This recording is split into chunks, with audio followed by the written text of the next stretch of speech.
Bom dia, queridos amigos. Sextou, sexta-feira. Bora para mais uma reflexão. Onde estão minhas lamparinas? Cadê minhas lamparinas para fazer uma reflexão comigo hoje? Estamos aí esperando vocês. Bora? Bora, Babi. Bora fazer reflexão. Bom dia, Antônio. Bom dia, Babi. Tudo bem, meus queridos? Nós vamos falar hoje do item 58, ante os que partiram. Deixa eu colocar o tema aqui.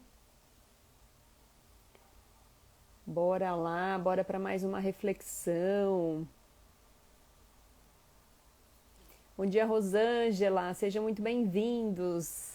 Sexta-feira, gente, olha como a semana passou rápido. E ontem, não sei se vocês repararam, mas ontem no final da minha reflexão eu falei, gente, ótima quarta-feira, beijo grande, até amanhã. E aí eu parei, olhei, falei, gente, quarta-feira, não, hoje é quinta.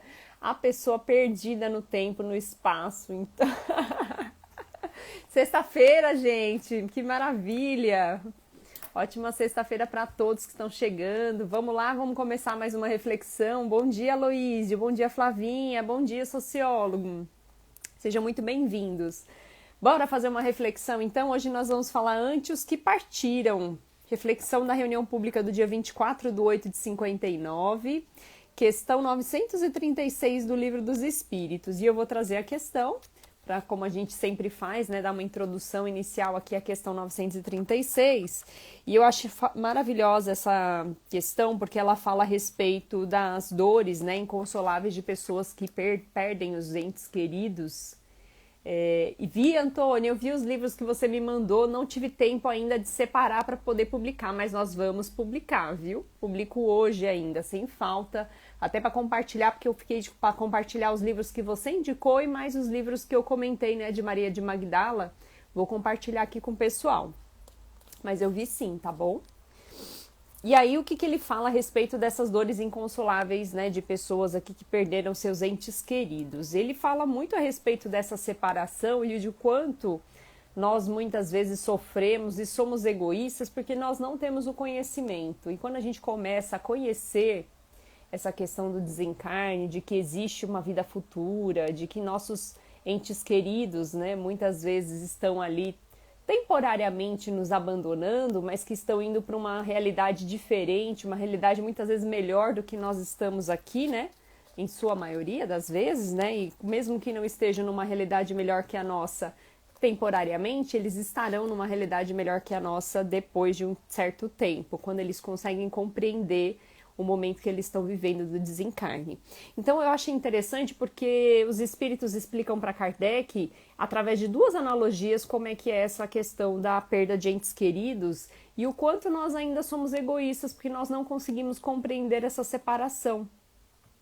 E é realmente por falta de entendimento. Então ele coloca assim, quando a gente perde um ente querido, é como se dois amigos que são prisioneiros e encerrados no mesmo cárcere, que é o nosso planeta aqui, que é um planeta de provas e expiações, ambos devem ter um dia sua liberdade.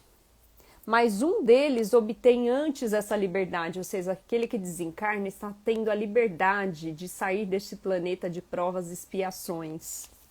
Quando a gente para avaliar dessa forma, olha como Deus é perfeito, né? Maravilhoso. Está livre esse primeiro e devemos felicitá-lo por isso, esperando com paciência o momento que estaremos por nossa vez também nessa liberdade.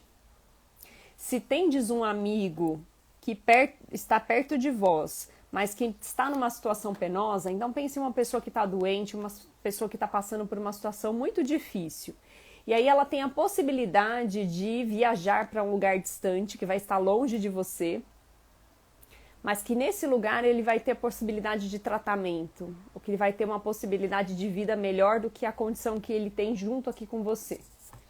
Então é isso. Então os espíritos pedem para a gente avaliar nesse aspecto, quando a gente perde um ente querido. Então quando a gente perde um ente querido, esse ente querido está muito melhor do que nós aqui no nosso planeta Terra, e muitas vezes a gente, com esse sentimento egoísta que nós temos, de querer essa pessoa ao nosso lado, a gente não percebe isso. E eu tô falando isso, gente, eu sei que não é fácil, né, perder um ente querido, eu já perdi, né, entes queridos, Mas quando a gente tem esse conhecimento da doutrina espírita, olha que bálsamo, que luz que traz para a gente, né?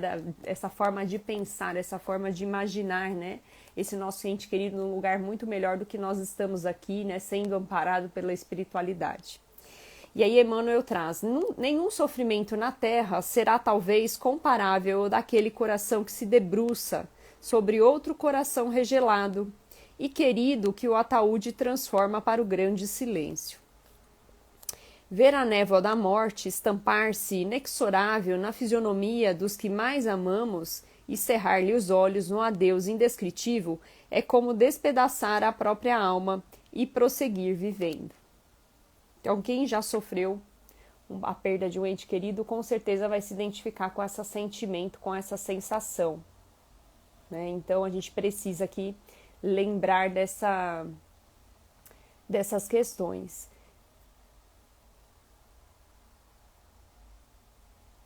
Opa, verdade, Aloísio.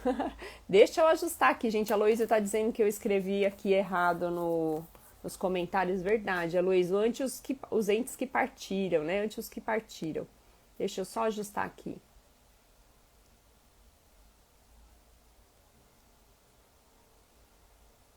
Muito bem, vamos ajustar aqui para não ficar errado. E o Marco comentou aqui, e no caso de um suicídio, nós vamos falar a respeito disso, Marco. Daqui a pouquinho o Emmanuel fala a respeito da questão do suicídio, a gente se aprofunda, tá bom? Então, olha só. Digam aqueles que já estreitaram de encontro ao peito um filhinho transfigurado em anjo da agonia. Um esposo que despede, procurando debalde mover os lábios mudos. Uma companheira cujas mãos consagradas à ternura pedem extintas. Um amigo que tomba desfalecente para não se erguer. Ou um semblante materno acostumado a abençoar e que nada mais consegue exprimir senão a dor da extrema separação pela última lágrima. Olha só quantas situações, né? E aí a gente fica pensando aqui uma mãe que perde um filho, um esposo que perde, né, a esposa, ou vice-versa, uma esposa que perde o marido. E eu tenho também uma amiga que perdeu recente um amigo nosso também. Então, esse sofrimento é muito grande, porque essa dor, né, existe sim essa dor, né, da separação, e por mais que a gente saiba, né, dessa continuidade da vida, a gente sente muito a falta dessa pessoa, essa presença ainda, né, ao nosso lado. Apesar da gente saber que essa pessoa tem a possibilidade de estar próximos da gente, né, ao longo desse período aí, né, não logo após o desencarne, porque muitas vezes essas pessoas precisam ser amparadas, precisam ser socorridas, e como o próprio Marco comentou, no caso do suicídio, não é tão simples assim, né? Não significa que a pessoa desencarnou e já está aqui do nosso lado, e de alguma forma a gente consegue se sintonizar com essa pessoa no mesmo momento. Não, não é assim. No caso do suicídio, essa pessoa ainda fica ali, porque imagine uma pessoa que tira a própria vida, imaginando que não existe uma sequência após essa morte, né? Que para ele é uma morte, é simplesmente morrer e não vou ter mais continuidade. Então, quando a pessoa se suicida, ela está na expectativa de acabar com o sofrimento dela, porque ela tem ali um sofrimento, ela tem uma angústia. E quando ela percebe que não existe né, ela não vai para o nada, existe uma continuidade dessa vida, quando ela percebe, né, o que ela fez, e muitas vezes de forma drástica, né, dando um tiro muitas vezes na cabeça, ou se enforcando, quantos tipos, né, de suicídio existem, ela começa a reviver todo esse sentimento, então ela fica ali um período sofrendo tudo isso, e dizem os espíritos, lógico que isso não é uma coisa, né, concreta, objetiva, e cada caso é um caso, mas dizem os espíritos, a espiritualidade, que de alguma forma ela fica sofrendo ali todo aquele período que ela deveria viver e que ela acabou antecipando a própria vida. Lógico que tem muitas coisas aqui que podem ajudar, auxiliar no amparo. Isso não significa que essa pessoa vai ficar no Vale dos Suicidas para sempre, ou vai para o Vale dos Suicidas, isso depende muito, né? Isso varia muito. Mas uma coisa que é de extrema importância, que é fundamental, são os seus familiares, o posicionamento dos seus familiares para esses espíritos que desencarnam através do suicídio, porque muitas vezes os familiares ficam sofrendo junto, mandando esses pensamentos, né, de sofrimento, e isso influencia, a espiritualidade fala a respeito disso, de o quanto essa afinidade entre a pessoa que desencarnou e os familiares pode influenciar negativamente ou positivamente de acordo com essa transmissão desses pensamentos. Então, quando existe dentro da sua família, né, uma pessoa que desencarnou por suicídio, a gente tem que sempre estar atentos com esses pensamentos. Então, sempre emanar coisas positivas, pedir ajuda à espiritualidade que o socorra, que o trate da melhor forma, que ele seja amparado e que ele tenha essa compreensão do ato que ele fez, né? Então a gente sempre tem que pensar dessa forma e emanando esse tipo de pensamento. Se a gente ficar realmente sofrendo e passando, né, esse sofrimento para esse espírito, ele fica sintonizado com a gente, e ao invés de você estar auxiliando esse espírito a compreender o que ele fez e ser amparado e ser socorrido, muitas vezes você está prejudicando, né, e trazendo mais sofrimento ainda, porque ele percebe, ele recebe todos esses pensamentos, tá bom? Então é um pouquinho disso, Marco. Então vamos seguir aqui com a leitura com Emmanuel. Então quando a gente pensa aqui, achei interessante quando Emmanuel fala da questão da perda, muitos pais perdendo seus filhos, e eu quis separar um trechinho também falando a respeito disso, que está lá no Evangelho segundo o Espiritismo, que é um trecho que eu gosto muito, principalmente porque eu recebo muitas mães, principalmente nessas situações de perda de filhos, né? De perder o filho muito novo, né? Imagine uma mãe e um pai perdendo o filho antes, né, deles desencarnarem. Não é natural, né? Não é o que se espera. E quando isso acontece, eles se sentem muito culpados. E aí eu queria ler um trechinho aqui do Evangelho falando a respeito disso, dessa perda de filhos, né? Quando os pais perdem o filho com morte prematura. Tá lá no Evangelho, deixa eu até confirmar qual é o item. Perda de pessoas amadas por mortes prematuras. Tá lá no capítulo que fala sobre Bem-aventurados os aflitos, capítulo 5. Então ele fala o seguinte: a morte prematura frequentemente é um grande benefício que Deus concede àquele que se vai, e que se encontra assim preservado das misérias da vida ou das seduções que teriam podido arrastá-lo à perdição. Então, quando ele fala disso, a gente fica pensando, né? Nossa, olha como é incrível, né? O nosso Deus maior aí, tão misericordioso. Então, chegou um determinado momento que esse espírito não precisa mais estar aqui encarnado, sofrendo provas e expiações, sofrendo as aflições e as dores nesse planeta. A espiritualidade dá um jeitinho de livrar esse espírito de todo esse sofrimento. Então, quando a gente pensa em mortes prematuras, a gente tem que pensar muito nisso, né? De o quanto essa pessoa se livrou de certos sofrimentos, certas misérias. Então, ele está liberto. Olha que maravilhoso, né? Regozijai-vos ao invés de vos lamentar, quando apraz a Deus retiraram de seus filhos desse vale das misérias. Vós que compreendeis a vida espiritual, escutai a pulsação dos vossos corações, chamando esses entes bem-aventurados, e se pedirdes a Deus para os abençoar, sentirei em vós essa poderosa consolação, que secam suas lágrimas. Essas aspirações maravilhosas que vos mostrarão o futuro prometido pelo soberano Senhor. E quantas vezes, né, nesse momento que nós estamos, nesse momento de angústia, que a gente começa a fazer uma oração para esses entes que partiram, e realmente a gente sente esse bálsamo, e eu falo aqui por experiência própria. Eu tive a perda de um grande amigo muito próximo, né? E quando eu estava nesse sofrimento, e a gente, por mais que a gente conheça o Espiritismo, saiba da vida futura, a gente sofre pela perda, né, da ausência daquela pessoa ali ao nosso lado, por saber que você podia ter feito mais, ou você poderia ter dito mais, né, falado mais para esse nosso ente querido. E nesse momento de angústia, quando a gente eleva esse pensamento e faz uma oração, é realmente isso, é como um bálsamo, a gente percebe, a gente sente, né, essa tranquilidade, essa serenidade da espiritualidade nos dizendo: ele está sendo amparado, ele está sendo protegido, ele está, né, sendo visto. Então se acalma, não fica nesse desespero. Babi colocou aqui: existe o suicídio inconsciente, onde nos destruímos com vícios alimentares ou outros tipos de vício. Exatamente, Babi. E muitas vezes a gente não percebe, né? A gente falou aqui do suicídio direto, mas existe esse inconsciente também, como aconteceu com André Luiz. E aí Emmanuel continua: falem aqueles que um dia se inclinaram esmagados de solidão à frente de um túmulo.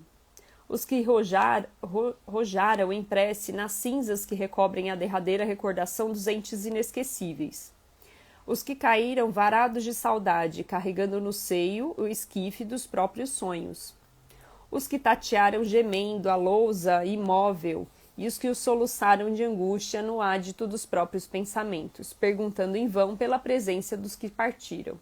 Acho interessante quando ele fala desse esmagamento de solidão aqui em frente ao túmulo, e eu tenho uma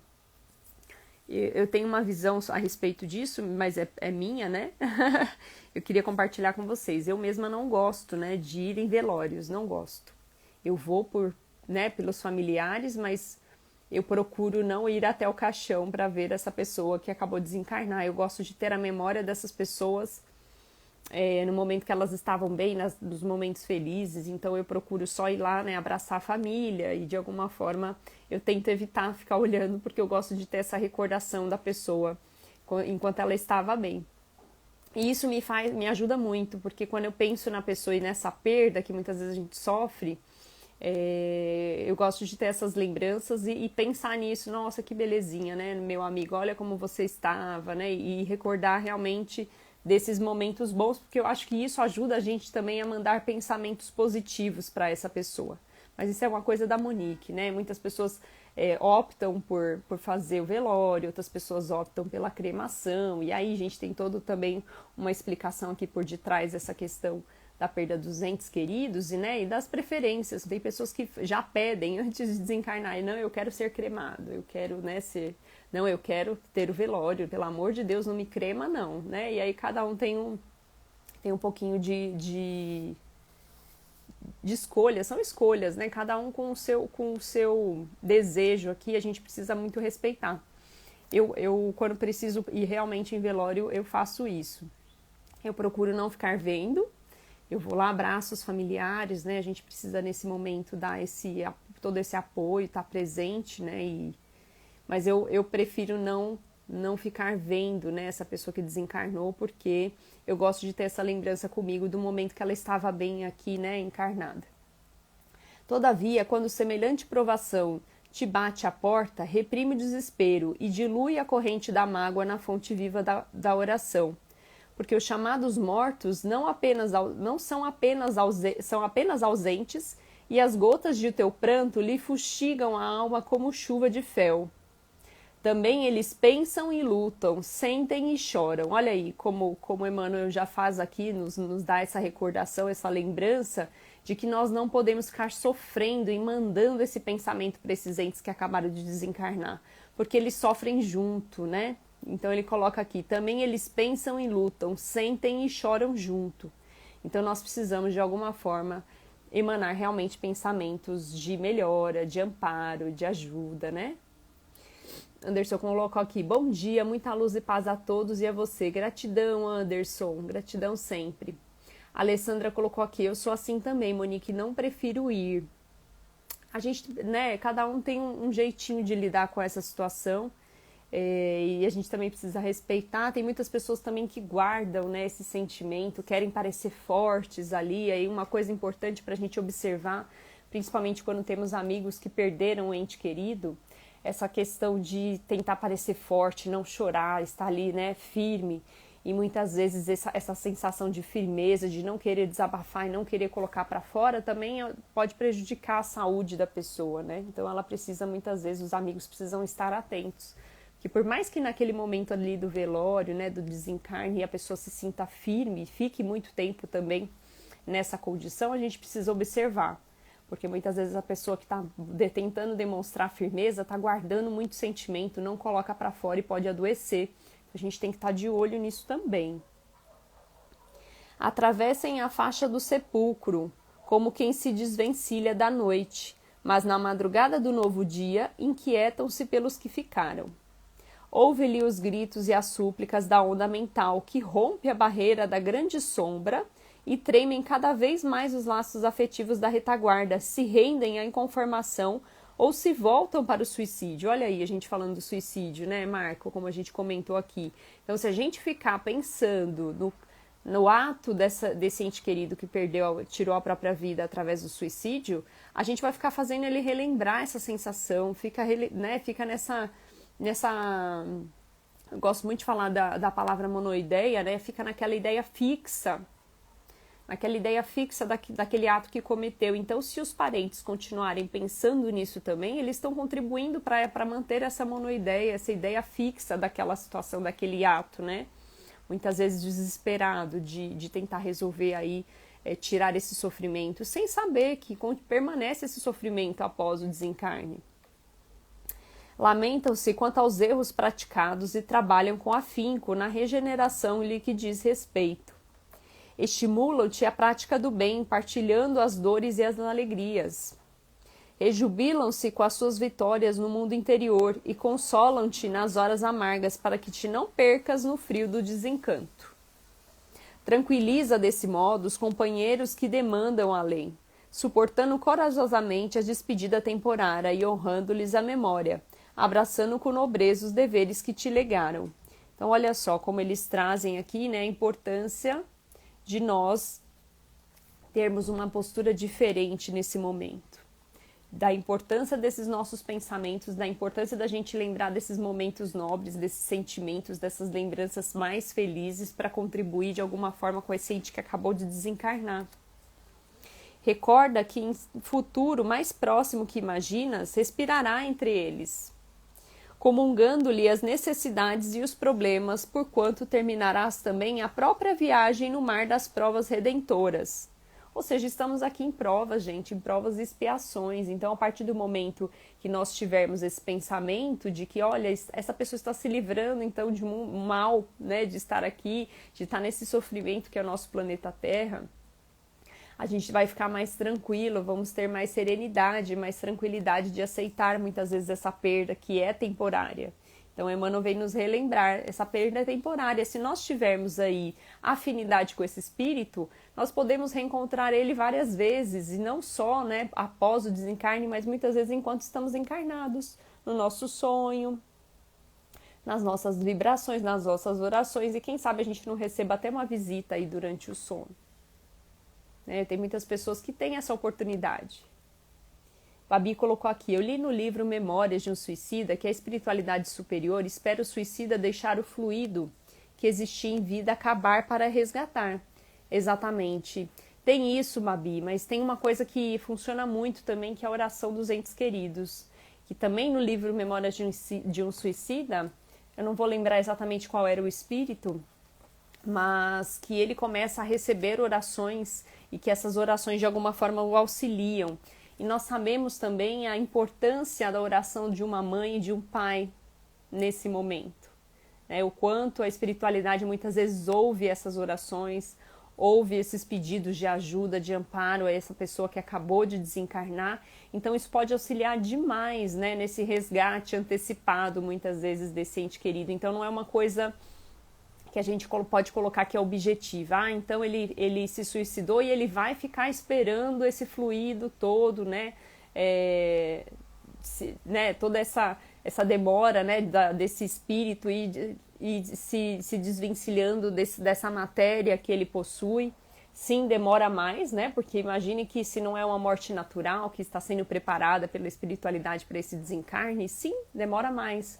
Mas que a espiritualidade também é tão maravilhosa que se a gente, de alguma forma, os nossos entes queridos puderem também, né, rezar por essa pessoa, pedir auxílio à espiritualidade, isso pode variar demais e auxiliar muito essas pessoas que desencarnaram, né, que de alguma forma tiraram a própria vida.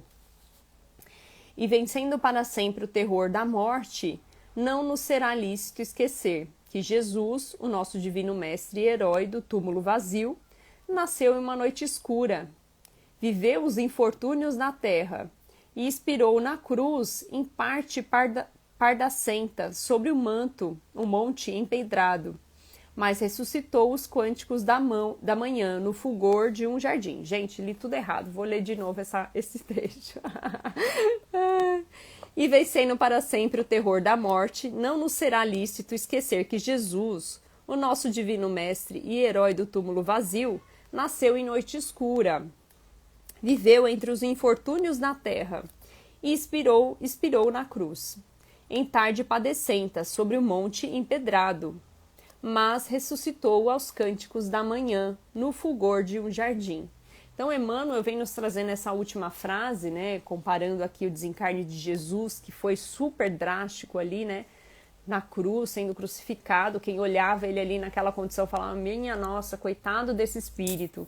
Mas olha como ele foi amparado na espiritualidade. E quantos de nós, né, imaginando aqui a perda de um determinado ente querido, muitas pessoas que sofrem, por exemplo, um acidente, uma fatalidade, ficam pensando, meu Deus, imagina a dor dessa pessoa ao desencarnar. Será? Porque muitas vezes a espiritualidade já prepara, já sabe que isso vai acontecer e venha resgatando antes. A gente sabe aqui pelos estudos das obras espíritas, de que muitas vezes a espiritualidade já está sabendo que vai acontecer aquilo, ou que vai ter aquela morte prematura de determinada pessoa, de determinado filho. Eu gosto muito de lembrar da passagem de Chico, que é uma história verídica, né? Que quando aqueles dois personagens que eram amigos estavam mexendo com uma arma. Não sei se vocês já ouviram essa história, mas é interessante a gente trazer para quem não conhece. Dois amigos estavam brincando com um revólver. Em algum momento, esse revólver disparou. E essa história é verídica, gente. E quando esse revólver disparou, o amigo matou o outro amigo. E a mãe dessa pessoa que desencarnou tinha amizade com a mãe desse outro amigo, né? E ela não aceitava. Ela achava que ele tinha matado o filho de propósito. E tem um filme falando a respeito disso, se não me engano, São Mães de Chico. Eu acredito que seja esse filme. E nesse momento, quando essa mãe se revolta, ela entra na justiça para de alguma forma condenar esse outro filho que acabou tirando a vida do filho dela, né? Então, imagine a mãe que perdeu o filho, que o amigo atirou nesse filho. E nesse momento, durante ali o julgamento, essa mãe recebe, através de Chico Xavier, uma psicografia do próprio filho, falando a respeito desse desencarne. E a espiritualidade é tão maravilhosa nesse sentido que imagine um julgamento, né? O julgamento não é uma coisa que é rápida, né? Demora para acontecer. E essa pessoa que desencarnou, esse filho que desencarnou, não queria que o amigo fosse condenado. Por quê? Porque ele não tinha culpa, foi um acidente. E aí ele consegue, né, através de Chico, fazer uma psicografia para a mãe contando o que aconteceu. E ali no momento do julgamento, em plena avaliação ali do caso, né, na justiça brasileira, o pai leva a psicografia desse filho que desencarnou e pede para que anulem a sentença, porque Chico fez a psicografia e contou que houve um acidente, e a mãe consegue ali de alguma forma ficar, né, mais dar essa tranquilidade para essa mãe, entender que não foi realmente proposital. E é maravilhoso. Quem não assistiu esse filme, eu vou até resgatar aqui, eu compartilho com vocês também. Gente, tô devendo várias coisas para compartilhar, mas eu prometo que hoje eu compartilho tudo com vocês. E é maravilhoso isso, porque foi um dos casos, né, que Chico, através da sua psicografia, conseguiu, através de jurisprudência, né, quando o juiz determina ali a anulação da condenação, através de uma psicografia. Então esse filho percebeu, né, essa revolta dessa mãe, percebeu que iria prejudicar esse amigo que não era culpado e que sim, tinha chegado o momento dele. E aí ele conta nessa psicografia que ele não sofreu, porque já estava tudo premeditado, já era tudo preparado, a espiritualidade já sabia desse momento do desencarne. Então muitas vezes os familiares ficam pensando nessa pessoa que desencarnou neste momento, imaginando que ela está sofrendo, que houve um acidente, que ela está lá, né, sofrendo na espiritualidade, e muitas vezes não, ela já foi amparada antes. Então, antes de haver esse desligamento, a espiritualidade já vai ali, ó, e de alguma forma minimiza esse sofrimento. A pessoa muitas vezes nem sente que desencarnou, está sendo amparado o tempo todo. Então, é de extrema importância que a gente saiba disso, que a gente conheça isso e tenha essa tranquilidade em relação a esse desencarne, muitas vezes, de entes queridos. E se a gente sabe que foi uma situação, como a gente comentou aqui, de suicídio direto, também temos a possibilidade de auxiliar através da prece, como a Babi está falando aqui. Oração tem poder, sim. E aí o que eu queria comentar com vocês, até para a gente concluir aqui o nosso estudo, é a respeito das orações que tem lá no final do Evangelho, porque existem orações para pessoas que desencarnaram. Então, se você perdeu um ente querido, vai lá no finalzinho do Evangelho segundo o Espiritismo. Meu tá cheio dos papéis, das marcações aqui, gente, porque eu vou anotando, vou separando. Aqui tem a minha marcação, aqui é o que eu faço Evangelho no Lar, e aqui é dos estudos. E tá vendo que tem um monte de post-itzinho, de marcadorzinho aqui para justamente eu separando o que é mais interessante para trazer aqui para vocês. Mas, então lá tem várias preces, várias orações importantíssimas que são assim de extrema ajuda para quem está passando por isso, né? E eu gosto muito também de pensar que oração não tem script, mas quando a gente não sabe o que falar nesse momento, muitas vezes ler uma passagem, ler essas preces que a espiritualidade nos traz, nos dá um amparo muito grande, nos dá essa tranquilidade e esse acalanto durante esse momento, tá bom? Gente, era esse o recado, essa reflexão que eu queria passar para vocês. Emmanuel maravilhoso trazendo essa reflexão no dia de hoje. Tenho certeza que tem muitas pessoas precisando ouvir, né, a respeito dessa passagem aqui de perdas de entes queridos, principalmente nesse momento que nós estamos vivenciando. Então, se você tem um amigo que perdeu um ente querido recentemente, né, o Marco comentou aí do suicídio, outras pessoas falaram, Babi também comentou, né? Acho que é de extrema importância a gente divulgar esse conteúdo e de alguma forma tranquilizar esses nossos amigos, esses nossos familiares que muitas vezes estão tendo dificuldade de entender esse momento. Então, se vocês puderem, esse aviãozinho aqui, compartilhem. Muitas vezes a gente não está sabendo e tem uma pessoa passando por perda de ente querido e muitas vezes precisa ouvir essa mensagem para se acalmar, para se tranquilizar e para entender esse momento que está passando, tá bom? Então, um beijo grande, ótima sexta-feira para vocês, um excelente final de semana. Sábado estaremos juntos lá no canal Luz da Alma, pelo Seridó Espírita, pela Rede Amigo Espírita. Faremos uma palestra com Roseli e o Eduardo. Beijo, Cido. Beijo, Vinha de Luz. Gratidão vocês que estão aí acompanhando a gente. Então, estaremos no sábado às 9 horas lá no Instagram, lá no YouTube, falando a respeito de novas formações familiares. Então, a gente vai falar a respeito de filhos por adoção, né? Famílias que têm filhos adotados, famílias homoafetivas, esses novos grupos familiares, essas famílias que muitas vezes, né, os casais se separam, criam novas famílias e de repente está todo mundo junto, todo mundo convivendo de uma forma super amigável, ou muitas vezes tem conflitos entre famílias. Nós vamos falar a respeito disso, sobre essas novas formações familiares, tá bom? Então, um beijo grande e até sábado. Tchau, tchau. Ótima sexta-feira.